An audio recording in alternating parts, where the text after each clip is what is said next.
Over the past few weeks, I've noticed something pretty interesting. The rumors seem to be getting more and more serious. We're talking about gold-backed Treasury bonds, possibly July 4th of 2026. We're hearing discussions about gold revaluation and hearing about government-backed price floors for critical minerals. At the same time, people are circulating screenshots of US Mint gold products listed for over $19,000. Now, maybe these stories aren't connected, and maybe they're all wrong, but when completely different people start having completely different conversations that all lead back to gold, I start paying attention.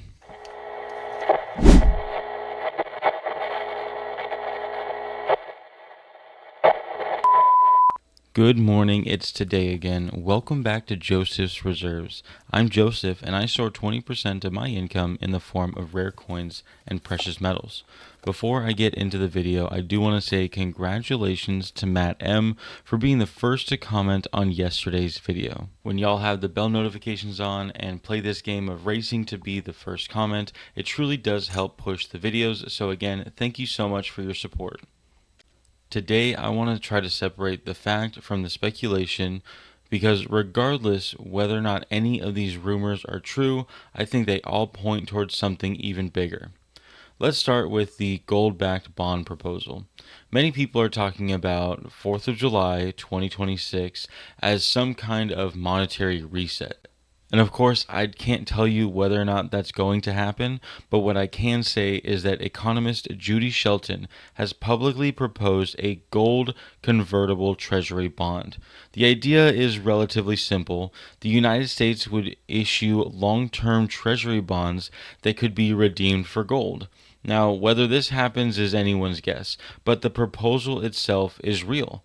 And I find it fascinating that serious economists are once again discussing gold as a way to strengthen confidence in government debt. Think about that for just a minute. We live in a world of digital payments, AI, high frequency trading, and trillion-dollar deficits. Yet economists are still looking towards gold when they think about trust. The next big rumor that's been circulating a lot is the idea that the United States could revalue its gold. Again, I'm not saying it's going to happen, but even Bloomberg and other financial publications have covered discussions surrounding this concept. Many people don't realize that the U.S. government's gold reserves are still carried on the books at roughly $42 per ounce. Meanwhile, gold trades 100 times that amount in the open market. And some analysts have discussed what would happen if those reserves were marked at market value. Would it solve the debt problem? No. Would it instantly change the financial system? Probably not. But the fact that serious financial institutions are even discussing gold revaluation tells us something pretty big. Gold is still viewed as an asset of consequence. And then there's the discussion about the critical minerals. The United States has discussed creating support mechanisms and price floors for strategically important critical minerals. The idea is straightforward. If a resource is essential to national security, manufacturing, energy infrastructure, or technology, the government may want to ensure domestic production remains viable. What's interesting about this is that silver was recently added to the official U.S. critical minerals list.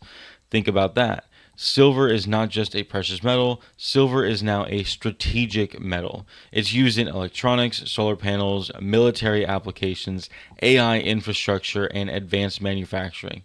Silver is now being recognized not only as a store of value, but also as a critical industrial resource. In addition, gold and silver are often discussed together because investors closely watch the gold to silver ratio that was monitored internationally for centuries during the bimetallic money system. When major changes occur in one metal, attention often shifts to the other.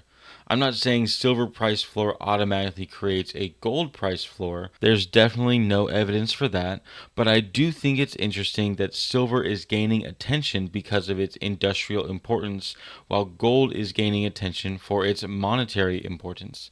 One is being discussed because of trust, and the other is being discussed because of necessity. Yet throughout history, the two have remained connected. Now, let's briefly talk about the $19,000 gold coin listing. A lot of people have been pointing at the US Mint listing showing a gold product priced above $19,000. And some people believe that this is evidence of a coming gold revaluation. Personally, I haven't found enough evidence to make that conclusion. This could be a placeholder, it could be an internal pricing error, or something entirely unrelated. Really, they could just be planning on selling this ounce of gold for that high of a collector premium.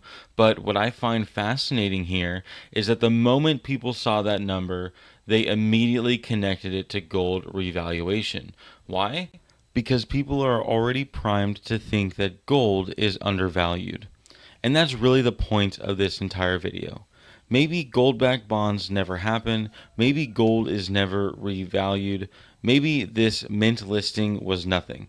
Maybe some of these stories lead to nowhere, but the fact that these conversations are happening at all tells us something important. People still crave real assets. People still crave stores of value. People still crave trust.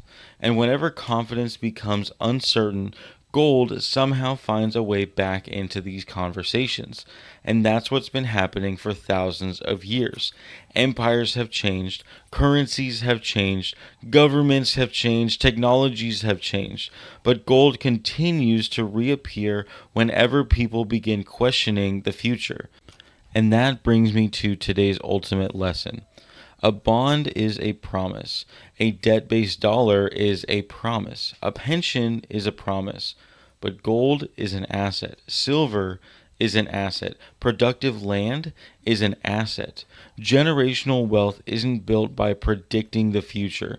It's built by owning things that remain valuable across many possible futures. That's why I stack. Not because I know what's coming, not because of some news that may or may not happen on the 4th of July of 2026, not because I think gold is going to $19,000 tomorrow, but because every generation eventually learns the difference between promises and assets. And that's a lesson worth passing down. So, what do you think? Are all these stories just noise? Are they connected? Or do you think they point towards a growing appreciation for tangible assets and real money? Let me know down in the comments. If you liked today's video, make sure you hit the thumbs up button, go to the comment section to start or continue a conversation, share the video with someone you think may like it, and subscribe if you haven't already. To my long-term subscribers, thank you so much for your continual support, and remember to check out josephsreserves.com for merchandise, zip-up bags, and It's Today Again coffee. But most of all, thank you so much for watching, and just remember, every ounce adds up, so no matter how small, just keep stacking.